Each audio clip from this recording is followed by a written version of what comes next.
पाकिस्तान के पास फंड होगा, वो हथियार खरीदेगा, इस्तेमाल करेगा भारत के ऊपर। तो भारत पर तो वो थ्रेट लगातार बना हुआ है ना, उसका क्या कोई जवाब मिलता हुआ, कुछ संतोषजनक जवाब मिलता हुआ देख रहे हैं वर्तमान सत्ता से? राम प्रकाश जी, आपने इस देश में भय को अपनी राजनीति का आधार बिंदु बना लिया पिछले 11 सालों के। आज की तारीख में आप क्या कहां जहां भी जाते क्या कहते हैं कि ऑपरेशन इज स्टिल आउट। तो फिर एक सवाल का जवाब दे दीजिए कि सीज फायर क्यों किया था, किन परिस्थितियों में, उसका जवाब नहीं देते। आज शाम को 6 बजे के आसपास पूरे जो बॉर्डरिंग स्टेट्स उनके अंदर फिर ब्रेकआउट की प्रैक्टिस हो रही है। इसका मतलब समझते हैं आप क्या है कि आपने जो सबसे बड़ा पाप किया है वो पाप ये किया है कि पाकिस्तान और चाइना को हमेशा के लिए इकट्ठा। तो इस संघर्ष के दौरान भी आपने 4 दिनों में देखा होगा हमारा डेलीगेशन जो है वो दुनिया में पाकिस्तान को बेनकाब करने के दावे के साथ तमाम देशों में पहुंचा हुआ है। शशि थरूर से लेकर के क्या कुछ चल रहा है देश में, बहुत सारी सियासत चल रही है। दूसरी तरफ प्रधानमंत्री जी तमाम अलग अलग राज्यों में घूम करके बता रहे हैं कि कितना सफल उन्होंने ऑपरेशन सिंदूर करवाया। उधर इन सबसे अलग एक तरफ पाकिस्तान में जो है स्वयं वहां के प्रधानमंत्री ने मोर्चा संभाल रखा है, वो दूसरे देशों में जाकर के बातचीत करने की कोशिश कर रहे हैं। दूसरी तरफ पाकिस्तान के ऊपर लगातार पैसा बरस रहा है, तमाम देश उसके ऊपर पैसा बरसाते चले जा रहे हैं। और हमारे यहाँ जो है अभी भी बात वही विश्वगुरु बनने की चल रही है, तीसरी अर्थव्यवस्था बनने की चल रही है, क्या क्या ये सारी चीजें चल रही हैं। और इन सबसे भी ज्यादा ऊपर लगातार ऑपरेशन सिंदूर की सफलता का ढिंढोरा पीटते हुए घूमा जा रहा है। सर, हमारा डेलीगेशन जो गया है वो दुनिया में पाकिस्तान को बेनकाब करवा रहा है या क्या कर रहा है? दूसरी तरफ भारत की विदेश नीति जो है वो कहाँ खड़ी है? जयशंकर साहब भी हर जगह बयान दे रहे हैं, कर क्या रहे हैं असल में जयशंकर, प्रधानमंत्री नरेंद्र मोदी? पाकिस्तान पे ये पैसा बरस कहां से रहा है, कैसे बरस रहा है? अस्सलाम वालेकुम दोस्तों, ये वीडियो आपको जोश से भर देगी। हमने दोस्तों मिलिट्री या फिर एयरफोर्स के दम पर भारत को रौंदा है दोस्तों, भारत को तोड़ दिया है। लेकिन देखिए दूसरी तरफ हमारी डिप्लोमेसी ने भी ऐसे तूफानी दोस्तों फतह हासिल की है जिसका कोई भी जवाब नहीं है। पाकिस्तान ने इस बार जो डिप्लोमेसी की है दोस्तों, तीनों सुपर पावर पाकिस्तान के साथ खड़ी है। दुनिया का सबसे छोटा मुल्क देखें वो भी पाकिस्तान के साथ है। कोलंबिया ने कल ही बयान दिया, देखिए कि कल इनके बंदे गए थे शशि थरूर के अंडर दोस्तों, वहां पर जाकर ये प्रोपेगेंडा करने वाले थे। तो कोलंबिया ने कह दिया कि हम पाकिस्तान के साथ हैं और पाकिस्तान में जो लोग मारे गए थे हम उनके साथ ताजियत करते हैं, यानी नेले पे धला मार दिया है। और अब पाकिस्तान जा रहा है, पाकिस्तान के बिलावल भुट्टो जा रहे हैं। इनके जो बंदे दूसरे ममालिक में गए हैं कोई भी बंदा उनसे मिला ही नहीं है। बिलावल भुट्टो जा रहे हैं दोस्तों सलामती कौंसिल तक, वो जाकर वहां पर मुज़ाकरात करेंगे, सलामती कौंसिल के जनरल सेक्रेटरी से मिलेंगे। उसके अलावा दोस्तों अक़वाम मुत्तहिदा के जनरल सेक्रेटरी से मिलेंगे, वहां पर बड़े बड़े सेनेटर से मुलाकातें करेंगे। यानी पाकिस्तान की डिप्लोमेसी बिल्कुल किलर है और भारत पूरी दुनिया में फुली आइसोलेटेड है। इसलिए दोस्तों ये पागल हो गए हैं, बौखला गए हैं। इनका रोना धोना दोस्तों आपको सुनाता हूँ, मुलाहिजा करें। कोई शत्रु राष्ट्र है उसको किस तरीके से अपनी सीमाओं में रखना और उसको जो दुनिया भर से मिलने वाली मदद और उसके संबंध उनको भी एक इफेक्टिव चेक रखना, ये 2 प्रोंग स्ट्रेटेजी होती है हमेशा डिप्लोमेसी के अंदर। बावजूद पाकिस्तान को जो पिछले कुछ दिनों के अंदर जो विदेशी कर्ज मिला है, जो विदेशी मदद मिली है अलग अलग, उसके आप सुनेंगे तो दंग रह जाएंगे। और वर्ल्ड बैंक ने तो आज ऐसा कमाल कर दिया कि जो भूतों ने भविष्य थे इतने बड़ी मदद, 40 बिलियन अमेरिकी डॉलर का कर्ज सैंक्शन कर दिया है पाकिस्तान को अपने वर्ल्ड बैंक ने। और वर्ल्ड बैंक का चेयरमैन कौन है आपको पता है? अजय बंगा, भारतीय। उसके चेयरमैन होने के बावजूद वर्ल्ड बैंक ने 40 बिलियन डॉलर का अभी तक का भूतों ने भविष्य सबसे बड़ा जो है उनको पाकिस्तान को वो किया है। उसके अलावा चाइना ने उनको 3.7 बिलियन डॉलर का, वर्ल्ड बैंक का जैसे मैंने बताया, IMF का आपने अभी देखा था 2.1 बिलियन, जिसमें भारत ने एब्सटेन करने की कोशिश की, विरोध करने की कोशिश की। तो इतने बड़े पैमाने पर पाकिस्तान के ऊपर डॉलर बरस रही है, पैसे डॉलर बरस, और वो सारे का सारा भारत की कहीं ना कहीं कूटनीतिक फेल्योर का एक बहुत बड़ा मुंह बोलता सबूत। उस सब के बावजूद आपको याद हैरानी होगी कि जनवरी के अंदर, जनवरी से ये बात चल रही थी कि पाकिस्तान वर्ल्ड बैंक से 20 बिलियन डॉलर मांगे, 20 बिलियन डॉलर, और उसको मिले कितने? 40। 10 साल के अंदर वर्ल्ड बैंक उनको हर साल 4 बिलियन डॉलर हर साल उनको मदद देगा 10 साल तक। किस बात पर? कि उनको वहां पर जो अलग अलग काम है विश्व बैंक उसे, और पाकिस्तान के लिए एक अलग से व्यवस्था की है। ये आप हैरान रह जाएंगे, विशेष रूप से सिर्फ पाकिस्तान के लिए योजना की है और जनवरी से योजना बन रही थी। इसमें विश्व बैंक ने पाकिस्तान को क्या नाम दिया है? Country partnership framework. उसके तहत पाकिस्तान को जनरल डेवलपमेंट, इंफ्रास्ट्रक्चर, शिक्षा, ऊर्जा, कुपोषण और स्वच्छ पर्यावरण, इन सब के लिए ये 40 बिलियन डॉलर का लोन सैंक्शन कर दिया 10 ईयर्स का। पूरे पश्चिमी राष्ट्र उसके ऊपर मेहरबान है, वर्ल्ड बैंक उसके ऊपर मेहरबान है, चाइना उसके ऊपर मेहरबान है, और आप अकेले दुनिया में डंका घुमाते फिर रहे हैं मोदी जी, जयशंकर जी और अब तो उन्होंने तमाम दलों के सांसद भी भेज दिए। आज आपने वो वायरल वो देखा होगा कि जिस तरीके से सियरा लियोन के अंदर बांसुरी स्वराज भाषण दे रही थी कि भारत नया भारत, पॉलिटिकल भाषण दे रही थी कंप्लीट। आप हंसेंगे, 50 से 70 लाख के बीच की आबादी का देश है सियरा लियोन, और वहां वो भारतीय डायस्पोरा को बता रही थी कि भारत अब नया भारत है, और ये इस तरीके से पॉलिटिकल स्पीच कंप्लीट, जिसका कोई रेलेवेंस इस सब चीज से नहीं, जिस काम के लिए उनको बेचा गया है,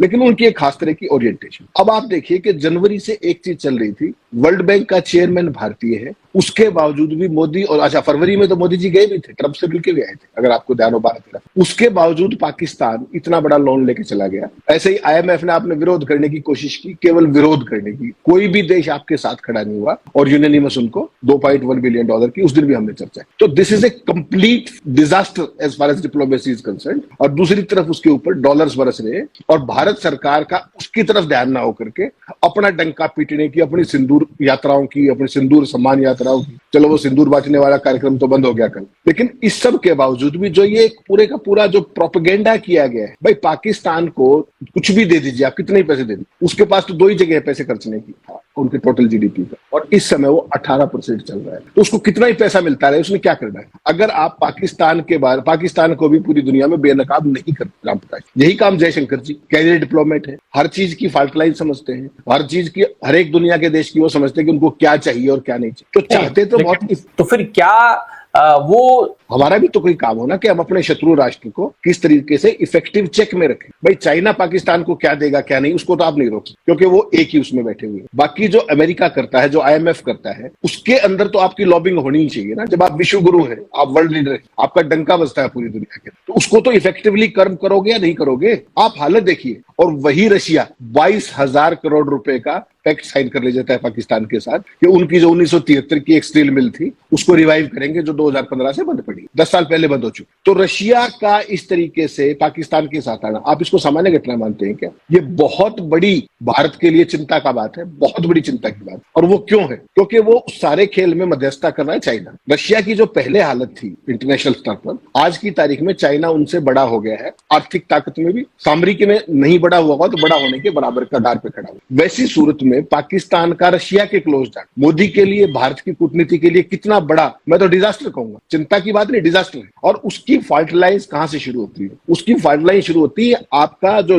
रशिया यूक्रेन में जो आपका रोल, जो आपने आपदा में अवसर बनाने की कोशिश, जो आपने सस्ता तेल अपने उद्योगपति मित्रों को दिला करके और उसको विदेशों के अंदर वो करवा के जो है हिंदुस्तान में उसको साफ करवाया, फिर यूरोप के अंदर महंगे दामों पर बेचा। ये डिप्लोमेसी नहीं होती। आज की तारीख में पाकिस्तान और आप 11 साल में कहां पहुंच के खड़े हो गए? पूरी दुनिया 7 तारीख तक भारत के साथ खड़ी थी। जैसे ही आपने काउंटर स्ट्राइक किया टेरर के ऊपर, सबके सब उसमें बात आ गई कि आप इसको आगे मत बढ़ाइए, इसको रोकिए, बात कीजिए, ये करिए। और पहली बार आप जानकर हैरानी होगी कि रशिया ने 2 बयान दिए और दोनों में ये कहा कि तनाव नहीं बढ़ाना चाहिए, बातचीत करिए। जबकि वही रशिया था जो 1971 में आपके साथ रॉक सॉलिड खड़ा था। और जब अपने अमेरिकी राष्ट्रपति निक्सन ने इंदिरा गांधी को धमकी दी तो किस तरीके से रशिया ने भारत की मदद की और उनका 7वां बेड़ा हिल भी नहीं पाया। एक वो डिप्लोमेसी। और आपने 1-2 दिन चर्चा की, खबरों में आया कि तालिबान के विदेश मंत्री ने आपको फोन किया, सारी बात। अगले दिन जब उसमें देखा तो तालिबान जो है पाकिस्तान और चाइना के साथ सीपेक पे साइन कर रहा था। आप बताइए, तो आपकी आज भारत इतना बड़ा दुनिया की 4थी बड़ी अर्थव्यवस्था का दावा कर और दुनिया में आपके साथ कोई खड़े होने वाला नहीं है, जबकि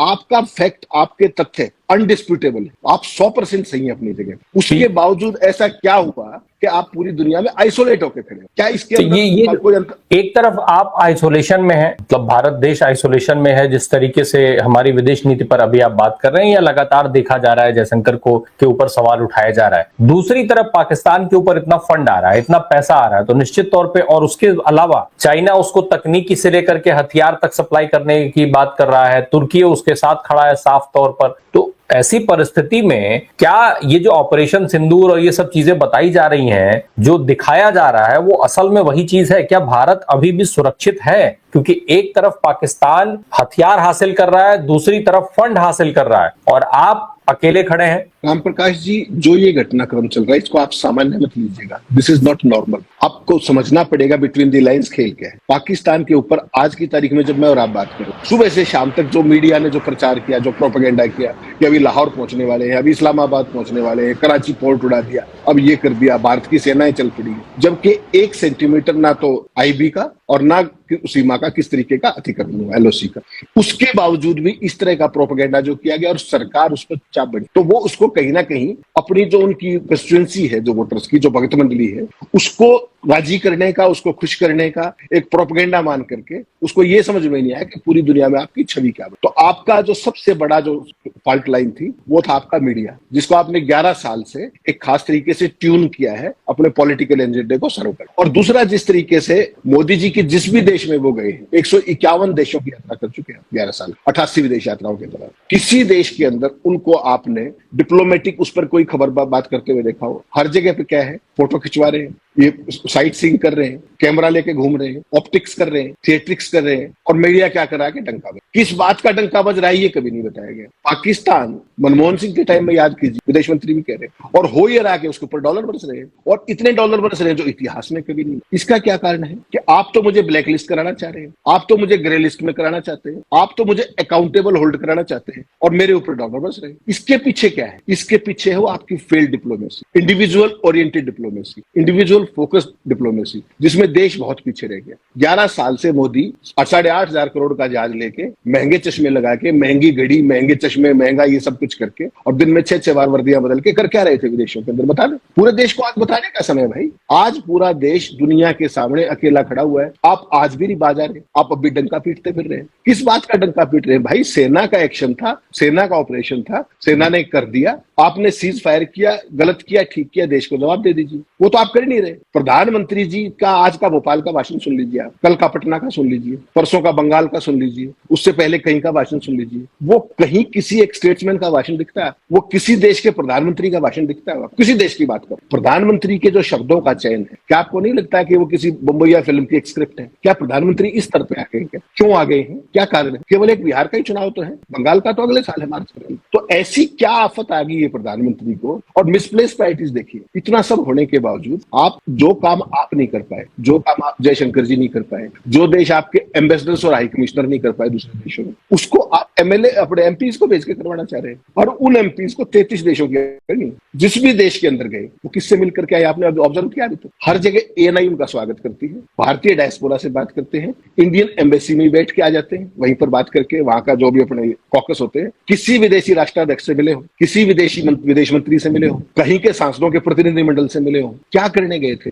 क्या ये ऑल पेड ट्रिप नहीं है जो मैंने आपको पहले दिन कहा था, जिस दिन वो जा रहे थे, कि जब मोदी जी को विदेश में होना था, अब जब पाकिस्तान की सारी फॉल्ट लाइन्स को इंटरनेशनली एक्सपोज करना चाहिए था, तब तो वो भोपाल, पटना और ये रैलियां करते फिर रहे, और जब यहां होना चाहिए था तो वो विदेशों में सैर सपाटा कर रहे थे। तो ये क्या चीज है? आज की तारीख में आपकी जो विंस है, आपकी जो फैंसीज है, उन्होंने भारत जैसे बड़े देश को आज एकदम आइसोलेशन में लाके खड़ा कर दिया, और आप वही गोली के बदले गोला ये बोलते फिर रहे। क्या भारत के किसी प्रधानमंत्री की ये भाषा रही है? हम कभी एग्रेसर रहे हैं? हमारे देश ने पहले कितनी बार पाकिस्तान के ऊपर सर्जिकल स्ट्राइक किए? कभी मनमोहन सिंह के मुंह से सुना क्या आपने? कभी नहीं सुना। सेना का काम है, सेना का काम चलता रहता है। नहीं, लेकिन मोदी सरकार तो कह रही है कि सर्जिकल स्ट्राइक ही पहली बार हुआ है। पहली बार हुआ जब पीछे हुआ था, तब उसने तो यही कहा था कि पहली बार सर्जिकल स्ट्राइक हुआ देश के इतिहास में। नहीं, वो तो राम प्रकाश जी अगर ऐसे पे आएंगे आप, तो फिर तो देश भी 2014 में आजाद हुआ, तो इसका तो क्या ही कर लेते। कुतर्क का तो कोई जवाब नहीं होता ना। कुतर्क का जवाब तो तर्क है। डेट वाइज फौज के जनरल बता रहे कि मेरी लीडरशिप के अंदर यही ऑपरेशन हमने किए, डेट वाइज बताया,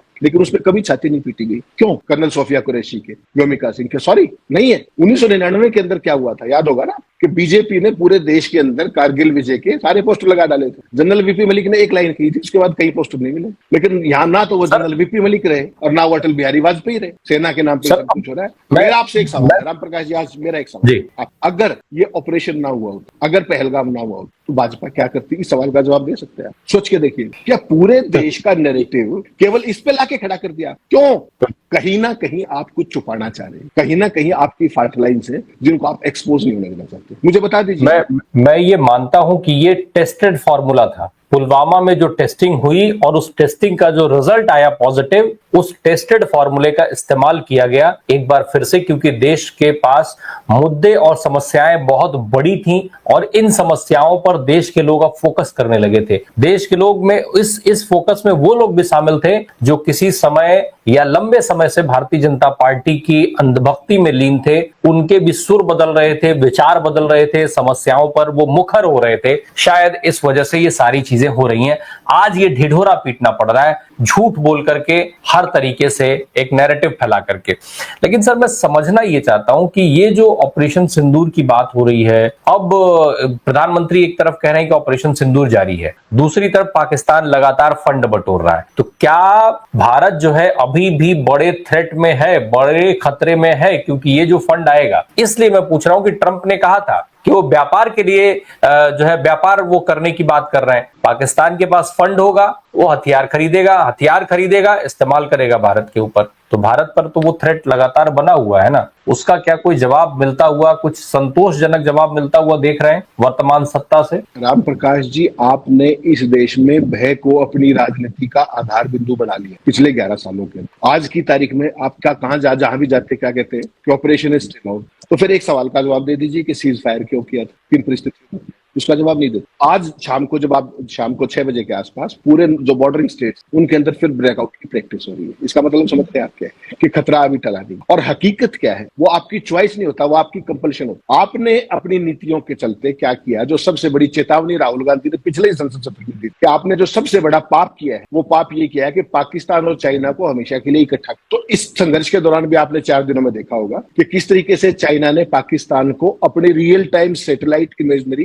प्रोवाइड, हर तरीके के कोऑर्डिनेट्स, हर तरीके के डॉट्स जो स्ट्रेटेजी के लिए जरूरी सबसे होते हैं, वो चाइना ने उनको रियल टाइम में शेयर किए। क्या ये छोटी बात मानते हैं क्या? चाइना भारत के साथ क्यों लड़ना चाहेगा? भारत तो उसका इतना बड़ा ट्रेड पार्टनर है, $100 बिलियन का अपना डेफिसिट है भारत। तो अमेरिका के साथ उनका झगड़ा चल रहा है जिस तरीके का, तो भारत से ही तो पैसा लेकर के अपनी सेना को मजबूत करना है चीन। $100 बिलियन के घाटे का मतलब समझ लीजिए आप क्या है। लेकिन भारत ने ना तो घाटा घटाने की कोशिश की कभी, ना कभी निर्यात बढ़ाने की कोशिश की। जो आ रहा है दीजिए, और फिर बयान दे देते, विदेशी घड़ी बांध के, विदेशी चश्मा लगा के, विदेशी जूते पहन के भाषण क्या दे रहे होते हैं कि स्वदेशी अपनाइए। ये भी ध्यान किया होगा आपने, 3 दिन पहले भाषण दिया। सवाल वो नहीं है राम प्रकाश जी, सवाल इससे कहीं बड़ा है कि आपकी जो स्ट्रेटेजी थी, आपकी जो डिप्लोमेसी थी, उसको आपने कहां से ले जाकर के कहां खड़ा कर दिया, केवल एक फर्जी 56 इंची। और सबसे बुरी बात क्या है, अंतरराष्ट्रीय वित्त संगठन जो थे ना, चाहे वो वर्ल्ड बैंक हो, चाहे IMF हो, चाहे दुनिया भर के दूसरे जो फंडिंग करते हैं, वो अब पाकिस्तान के पार्टनर नहीं रहे, माफ कीजिएगा। They are gradually becoming stakeholders. ये सबसे खतरनाक चीज, $40 बिलियन का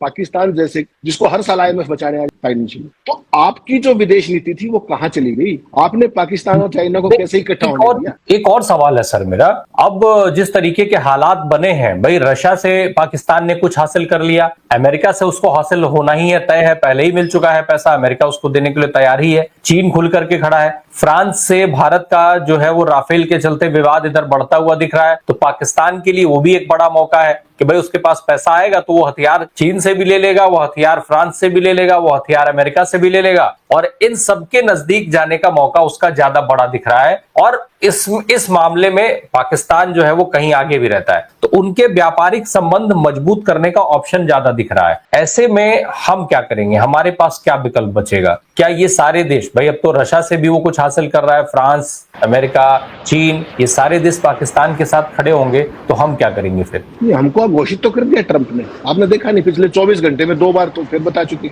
8 बार पहले बताया था, पिछले 24 घंटों में 2 बार फिर घोषणा कर चुके हैं कि भारत और पाकिस्तान को न्यूक्लियर वार से मैंने बचा लिया। पिछले 24 घंटों में 2 बार किया। ठीक, मोदी जी को सबसे बड़े टफ नेगोशिएटर का तगमा दे चुके, वंडरफुल मैन, ग्रेट मैन कह चुके साउथ अफ्रीकन प्रेसिडेंट के साथ। तो मोदी जी को तो यही चाहिए, इसके अलावा मोदी जी को कहाँ चाहिए कुछ? मुद्दों की बात तो वो कभी करते दिखाई दिया आपने आज तक? जो मीडिया वहां विदेशों में जाता है मोदी जी को कवर करने, आज तक किसी एक मुद्दे के ऊपर बात करते हुए दिखाई दिया है क्या? भारत दुनिया की इतनी बड़ी आर्थिक शक्ति है, 4थे नंबर की, 5वें नंबर की, जो भी आप मान लीजिए। मैं सिर्फ आपको एक बात कह रहा हूं, क्या दुनिया की सबसे बड़ी मार्केट हम थे क्या? आज नहीं। तो क्या आज हम अपनी टर्म्स डिक्टेट नहीं कर सकते क्या? अगर नहीं कर सकते तो क्यों नहीं कर पा रहे? उसकी फाल्ट लाइंस क्या बता रहे? पूरी दुनिया को हमारी जरूरत है, इसमें तो कोई शक नहीं ना। उसके बावजूद पाकिस्तान कैसे आगे रह गया और हम पिछड़ कैसे गए, इसका तो कोई जवाब देगा ना। उसको कौन एड्रेस करेगा? मेरा सवाल आपसे ये बेसिकली क्या है कि मैं फिर वही कह रहा हूं, जो 11 साल की जो ऑप्टिक्स और थिएट्रिक्स विदेश नीति के नाम पर, फर्जी 56 इंची के के नाम पर जो नैरेटिव बिल्ड करने की कोशिश की गई, आज वो औंधे मुंह आ गिरा है। और आप ना इधर के रहे ना उधर के रहे। आपको विपक्ष के नेता ये साफ तौर पे ऐसा नहीं दिख रहा है सर कि जैसे दुनिया के बाकी देश भी पाकिस्तान के साथ मिलकर के भारत को चैलेंज दे रहे हैं कि हम आतंकवाद को बढ़ावा देंगे, तुम क्या कर लोगे हमारा, तुम कुछ कर सकते हो तो कर लो। तो उसके लिए भाई साहब आपके अंदर गंभीरता चाहिए राम प्रकाश जी, कि आप किसी मुद्दे पे फोकस करके, जब ट्रंप के साथ आप बैठे, देखिए ट्रंप का कंसंट्रेशन स्पेन कितना है, क्या लगता है 30 सेकंड से ऊपर वो किसी मुद्दे पे बात कर सकते हैं? He will never talk. आपको अपनी शर्तों के ऊपर एजेंडा जब जाएगा बातचीत करने का, उसमें उसको कहीं ना कहीं वो करना पड़ेगा कि I want to talk on this subject and here are my condition. क्या आपके अंदर वो दम है? माफ कीजिएगा, नहीं है वो। और वो क्यों नहीं है? वो न्यूक्लियर लायबिलिटी बिल में पता लग जाएगा आपको। जब अभी गए थे अमेरिका के अंदर, मनमोहन सिंह के समय में न्यूक्लियर लायबिलिटी बिल को लेकर के कितना स्यापा किया था पार्लियामेंट के अंदर बीजेपी ने, कितने दिन हाउस में चलने दिया था, और अब चुपके से वहां पे प्रॉमिस कराया कि इसको हम इज आउट कर देंगे, न्यूक्लियर लायबिलिटी बिल को थोड़ा आसान कर देंगे। Who is responsible for that? तब क्या खतरा था न्यूक्लियर, उससे आज क्या कम हो जाएगा? सवाल ये नहीं है। सवाल है कि पहली बात, आपका जो हेड ऑफ स्टेट है उसको मुद्दों की समझ होनी चाहिए, उसको मुद्दों की गंभीरता का पता होना चाहिए, उसके अंदर वो आर्टिकुलेशन होनी चाहिए, उसके अंदर वो प्रायोरिटीज होनी चाहिए, और उसके अंदर वो कम्युनिकेशन स्किल और वो डोमिनेशन होना चाहिए कि सामने वाले नेता से वो आंखों में आंख डाल के बात, आपके यहाँ है या नहीं है आपकी लीडरशिप में, ये मैं दर्शकों के ऊपर छोड़। बिल्कुल बिल्कुल, ये सवाल बड़े हैं। और जिस तरीके से इतना भारी भरकम बजट पाकिस्तान ने जुटाया है, इतना फंड जुटाया है, निश्चित तौर पे वो बड़ा हिस्सा हथियारों के डील में खर्च होगा और व्यापार बढ़ाया जाएगा उन देशों से जो जिनको भारत के साथ खड़ा होना चाहिए। ऐसी परिस्थिति में हम किस स्थिति में खड़े हैं? हम उस चैलेंज को कैसे स्वीकार करेंगे जो ये तमाम देश पाकिस्तान के साथ, पाकिस्तान के ऊपर पैसा बरसा करके कर रहे हैं? ये देखने वाली बात होगी। इससे काम नहीं चलेगा कि आप देश के तमाम हिस्सों में घूमिए, अपने लिए मंच सजाइए, भारत के टैक्स पेयर्स के पैसे से लोगों को साफा पहनवा करके और वहां ऑपरेशन सिंदूर के सफलता की कहानी बयान करिए।